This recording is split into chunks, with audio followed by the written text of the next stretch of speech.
Hello, everyone. Welcome back to another episode of the Easy English Podcast. I'm Hannah, and as always, I'm here with my co-host, Alex. How are you today, Alex? Hi, Hannah. I'm doing great, thank you. And a big warm welcome to all of our listeners around the world. I'm really excited about today's episode because we have a very special story for you. Yes, we do. Today, we are going to share a slow, beginner-friendly story. It is a story about a character named Leo, his neighbor, Mr. Green, and a little mistake that leads to a big lesson. Before we start, let's talk about the main topic, borrowing things, gardening, and how to apologize when things go wrong. That is a very common situation, isn't it? We all borrow things from our friends or neighbors. Hannah, what does the word borrow actually mean for our listeners who might be new to English? That is a great question. To borrow means to take something from someone with their permission, use it, and then give it back to them later. For example, can I borrow your pen for a minute? Or, I borrowed a book from the library. It is temporary. You do not keep it forever. Exactly. And the opposite of borrow is lend. So if I borrow a pen from Hannah, Hannah lends the pen to me. She is the lender, and I am the borrower. In our story today, our main character, Leo, loves his garden. Do you like gardening, Hannah? Oh, I love gardening. It is so relaxing to work with soil, plants, and flowers. But gardening requires some special equipment. We call these gardening tools. Yes, tools. A tool is an object that you hold in your hand to help you do a specific job. In a garden, you use tools to dig, cut, or water plants. Let's learn a few basic vocabulary words for gardening tools before we meet Leo and his neighbor. Good idea. The first tool is a shovel. A shovel has a long handle and a broad metal blade. You use it to move dirt, sand, or soil. You can say, Leo used a shovel to dig a hole for his new rose bush. Another important tool is clippers or shears. These are like big, strong scissors used to cut thick branches of plants or bushes. For example, she used the clippers to trim the hedge. And then we have a very special, rare gardening tool in our story. It is called a vintage hand trowel. A hand trowel is like a mini shovel that you can hold with one hand. It is perfect for small planting jobs. And the word vintage means it is old, high quality, and valuable. It is not something you can just buy at any local supermarket today. A vintage hand trowel. That sounds like a beautiful tool. I can understand why it would be very precious to someone. Now, let's introduce the two characters of our story. First, we have Leo. Leo is a young man who bought a small house with a beautiful, sunny backyard. He's a beginner gardener. He's very enthusiastic, which means he's very excited and eager, but he does not have many tools yet. And then we have his neighbor, Mr. Green. Mr. Green is an elderly gentleman who has lived next door for 30 years. He has the most perfect garden in the neighborhood. His lawn is always green, and his flowers are always bright. He has collected many gardening tools over the years, including his favorite rare vintage hand trowel. One sunny Saturday morning, Leo was looking at his backyard. He wanted to plant some beautiful yellow flowers along the fence, but the soil near the fence was very hard and dry. He tried to dig with his old plastic shovel, but the shovel broke. Oh no, that is so frustrating. When you want to work and your tool breaks, it is the worst feeling. So what did Leo do? Well, Leo looked over the wooden fence and saw Mr. Green working in his garden. Mr. Green was using a beautiful, shining hand trowel with a dark wooden handle and a strong steel blade. It looked incredibly strong and perfect for hard soil. So Leo decided to ask for help. He walked to the fence and said, "Good morning, Mr. Green. Your garden looks beautiful. I have a small problem. My shovel just broke, and I need to dig some holes in my dry soil. Could I borrow your hand trowel for just one afternoon?" Mr. Green looked at his precious trowel. This trowel belonged to his grandfather, so it was very old and had great sentimental value. Sentimental value means it is important not because of how much money it costs, but because of the memories and feelings connected to it. That is a beautiful phrase, sentimental value. Many of us have things like that, like an old watch from a grandmother or a handmade cup. Mr. Green hesitated for a moment because he loved this tool, but he wanted to be a good neighbor. So he smiled and said, "Of course, Leo, you can borrow it, but please take good care of it. Keep it dry and return it to me tomorrow morning." Leo was so happy. He promised, "Thank you so much, Mr. Green. I promise I will take excellent care of it. I will bring it back tomorrow good as new."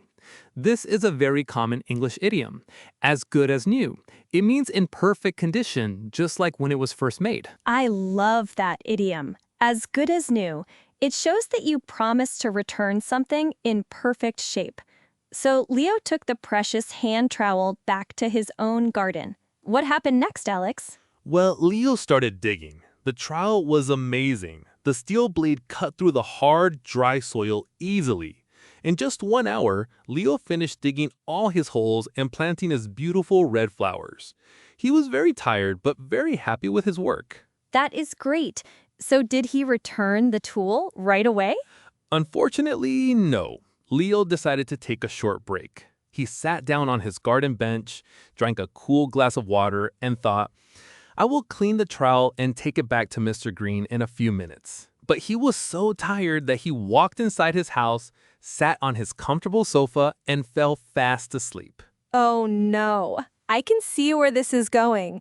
If you fall asleep in the afternoon, sometimes you sleep for hours.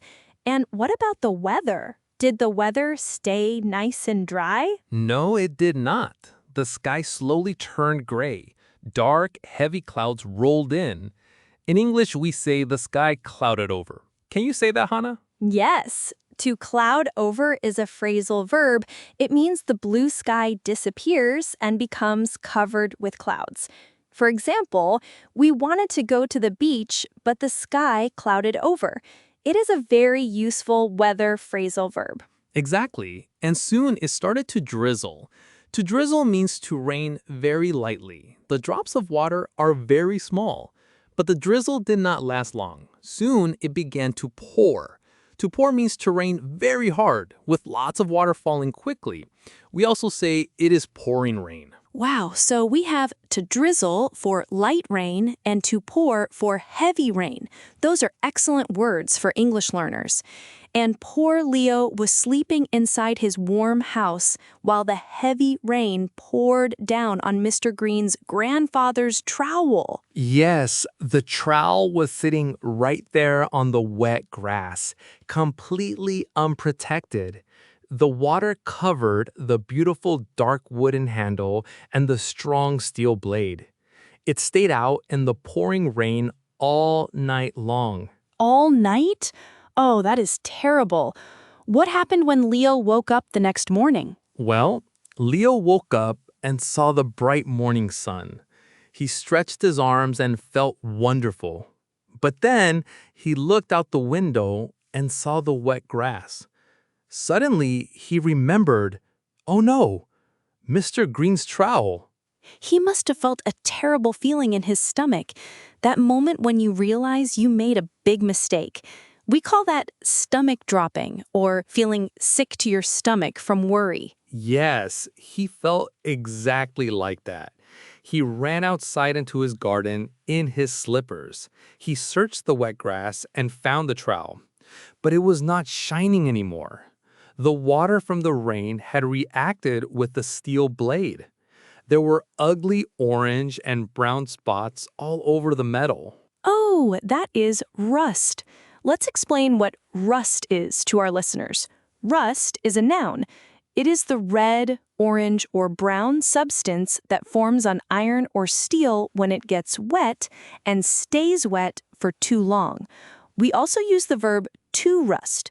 We can say, the metal rusted because of the rain. That is a perfect definition, Hannah. Yes, the trowel was covered in rust. The shiny steel looked old, dirty, and ruined. Leo felt incredibly guilty. Remember, Mr. Green told him specifically to keep it dry and return it as good as new. And this was not just any tool. It had deep, sentimental value. It belonged to Mr. Green's grandfather. Leo couldn't just buy a new one from the store to replace it. A store-bought tool would not have the same memories. What did Leo do? Did he run to Mr. Green's house immediately to confess? He wanted to, but he was too ashamed. Ashamed means feeling bad because you did something wrong or foolish. He thought, if I show him this rusty tool now, he will be so angry and hurt. I must try to fix it first. I need to get rid of this rust. Can you actually remove rust from a steel tool? Is it possible to clean it? Yes, it is possible, but it takes a lot of hard work and some special techniques. Leo did not have any expensive chemicals, so he decided to use some common household items. First, he ran into his kitchen to look for something acidic because acid can help break down rust. Ah, acid. That is a very smart science trick. What household things are acidic? I can think of vinegar and lemon juice. Did Leo have those in his kitchen? Exactly, Hannah. Leo found a big bottle of white vinegar in his pantry. Vinegar is a sour liquid that we often use in cooking or for cleaning. To use it, he found a small bucket, placed the rusty trowel inside, and poured the vinegar over it. He had to soak it. To soak means to leave something completely covered in liquid for a long time. I see. So to soak is different from just washing. When you wash, you do it quickly. When you soak, you let the object sit in the liquid. How long did the trowel soak in the vinegar? He let it soak for about 4 hours. While it was soaking, the acid in the vinegar started to loosen the rust. To loosen means to make something less tight or less stuck. The rust was stuck to the steel and the vinegar made it soft. That is a great verb, to loosen. We can also use it for clothing, like, I need to loosen my belt after a big dinner. So after 4 hours of soaking, was the rust completely gone? Not quite. The vinegar made it soft, but Leo still had to scrub it. To scrub means to rub something very hard with a brush or a rough cloth to clean it. He found an old steel wool pad under his sink. Steel wool is a bunch of very thin, sharp metal wires clumped together. It is very rough, which makes it perfect for scrubbing rust. Oh, steel wool is very strong. You have to be careful not to scratch your skin when you use it. Let's give an example sentence for scrub. She had to scrub the dirty pots and pans after making a big feast. Did Leo have to scrub very hard? Yes, he did. He put on thick rubber gloves and began to scrub the trowel. He pushed down hard and moved his hand back and forth, back and forth. As he scrubbed, the brown rust started to peel away, revealing the shiny, clean steel underneath. It was hard work, and his arms began to ache. To ache means to feel a continuous, dull pain. His muscles were tired. Poor Leo. His arms were aching, but he didn't stop because he felt so guilty. He really wanted to make things right. Did he manage to get all the rust off with the steel wool? Almost all of it. But there were some tiny, tight corners where the steel wool couldn't reach, especially where the metal blade connected to the wooden handle. For those small areas, he used an old toothbrush and some baking soda. He mixed the baking soda with a little bit of water to make a thick paste. Baking soda is another wonderful household item. It is a white powder that we use for baking cakes, but it is also amazing for cleaning because it is slightly abrasive. Abrasive means it has a rough texture that helps to scrape dirt away without damaging the surface. So he used a toothbrush to get into the tiny corners? Yes, he used a toothbrush to apply the baking soda paste to the corners, and then he scrubbed with all his strength. He worked slowly and carefully. Finally, after an hour of intense scrubbing, the trowel looked clean.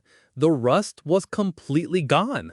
Wow, that is amazing. He saved the tool. But wait, if he washed it with vinegar and water, wasn't the metal wet again? If steel stays wet, it will just rust all over again, right? You are absolutely correct, Hannah. That is a very important point. Leo knew this too. He didn't want to make the same mistake twice. So, the next step was to dry the trowel immediately and completely. He used a dry paper towel to wipe away every single drop of water. He wiped it until the surface felt totally dry to the touch. Perfect. To wipe means to clean or dry something by rubbing its surface with a cloth or paper. For example, please wipe your shoes on the doormat before you come inside. But is drying it with a towel enough to protect it forever? No, it is not. Metal needs a protective layer to keep moisture away. Moisture is a small amount of liquid, like water in the air. To protect the trowel, Leo decided to coat the metal in oil. To coat means to cover something with a thin layer of a substance. Ah, like putting on a coat in winter to protect yourself from the cold. In this case, Leo is putting a coat of oil on the tool to protect it from water. What kind of oil did he use? He just used standard mineral oil from his garage, but even basic cooking oil would work in an emergency. He poured a few drops of oil onto a clean cloth and rubbed it all over the steel blade. The oil created a barrier.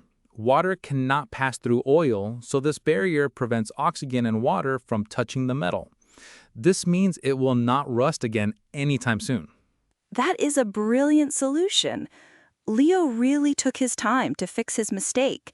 The trowel was now clean, dry, shiny, and protected by a coat of oil. It probably looked even better than before he borrowed it. It really did. It looked beautiful and shiny, almost like a brand new tool. But it still had that lovely vintage look. However, even though the tool was fixed, Leo's heart was still heavy. He knew he still had to do the hardest part. He had to go to Mr. Green's house, return the tool, and tell him the truth about what happened. It is always hard to admit our mistakes, isn't it? Even if we fix the physical object, we still have to repair the trust. That can feel very scary. I think many of our listeners know that feeling of walking slowly to a neighbor's door, holding something they almost ruined. Exactly. Your legs feel heavy and your heart is beating fast. But Leo is a good person. He knew that honesty is the best policy. He walked across his lawn, holding the shiny, oiled trowel in both hands. When he reached Mr. Green's wooden front door, he took a deep breath and knocked. Tap, tap, tap. Oh, I can feel the tension. What happened next? Well, after a moment, the door opened. There stood Mr. Green, wearing his favorite gardening apron, with a warm smile on his face. He looked at Leo and said, "Ah, Leo, hello. How are you today? Did you enjoy using the trowel?" Oh, Mr. Green is so friendly. That probably made Leo feel even more guilty. How did Leo start his apology? What did he say? Leo did not try to hide the tool behind his back. He held it out in front of him with both hands, looked Mr. Green in the eyes, and said, "Mr. Green, first of all, I want to say thank you so much for letting me borrow this beautiful tool. But second, I have to apologize. I am so incredibly sorry. I made a big mistake." That is a very honest and direct start. Let us look at that phrase, I have to apologize, and I am so incredibly sorry. In English, adding words like so, or incredibly, or sincerely makes your apology feel much deeper and more genuine. If you just say sorry, it can sometimes sound a bit too casual for a serious mistake. That is a very good point, Hannah. Saying, "I am incredibly sorry," shows that you truly understand the weight of your actions. Leo did not stop there. He wanted to explain what happened clearly without making cheap excuses. He said, "I accidentally left your trowel outside on the lawn last night, and it rained. When I woke up this morning, I realized what I had done, and I saw that some rust had started to form on the steel." I like how he used the word accidentally. He did not say the rain ruined it. He admitted that he left it outside. That is taking full responsibility. Accidentally means by mistake, without meaning to. For example, I accidentally spilled coffee on my keyboard. It shows it was not on purpose, but you still own the action. Yes, and then Leo quickly explained how he tried to fix it. He told Mr. Green, I felt terrible, so I spent the morning cleaning it. I used vinegar and a gentle sponge to scrub the rust away.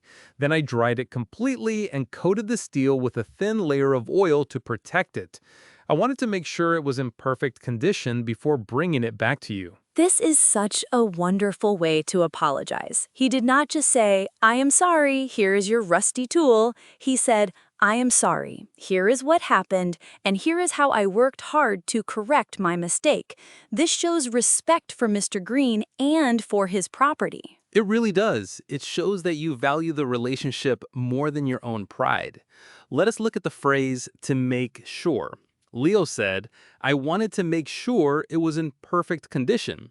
To make sure means to take action to be certain that something is true, safe, or correct. For example, before you leave the house, make sure you lock the front door. Or please make sure you blow out the candle before you go to sleep. That is a super common and useful phrase for everyday English. So how did Mr. Green react? Was he angry about his rare antique trowel getting wet? Mr. Green looked down at the trowel in Leo's hands. He took it gently and turned it over, looking at the clean, shiny steel. He saw his own reflection in the metal. Then he looked up at Leo and let out a soft laugh. He said, Leo, my boy, look at this. This trowel is cleaner and shinier than it has been in 10 years. You did an excellent job cleaning it. Oh, what a relief. Mr. Green was not angry at all. Not at all. Mr. Green smiled and said, we all make mistakes, Leo. The important thing is that you took care of it, you were honest with me, and you returned it in beautiful condition. In fact, you took better care of this tool today than I have in years. Thank you for being so honest. Wow, that is the best possible outcome. By being honest and taking action to fix the problem, Leo actually strengthened his friendship with his neighbor. Mr. Green knows he can trust Leo now because Leo is honest even when things go wrong. Exactly. Trust is not built by never making mistakes. Trust is built by how we handle our mistakes. Leo felt a huge weight lift off his shoulders. He smiled, thanked Mr. Green again, and they ended up standing by the fence talking about gardening tips for another 30 minutes. That is such a heartwarming story, Alex. It is a great reminder for all of us. If we borrow something and damage it, we should not hide it or buy a cheap replacement without saying anything. We should apologize sincerely, explain the situation, and do our absolute best to repair or replace the item. Beautifully said, Hannah. Well, that brings us to the end of our story and the end of today's episode. We hope you enjoyed learning some useful English words like rust, scrub, wipe, and coat, and phrases like to make sure and I am incredibly sorry. Thank you so much for listening to this episode of the Easy English Podcast. Keep practicing, don't be afraid of making mistakes in English, and we will see you next time.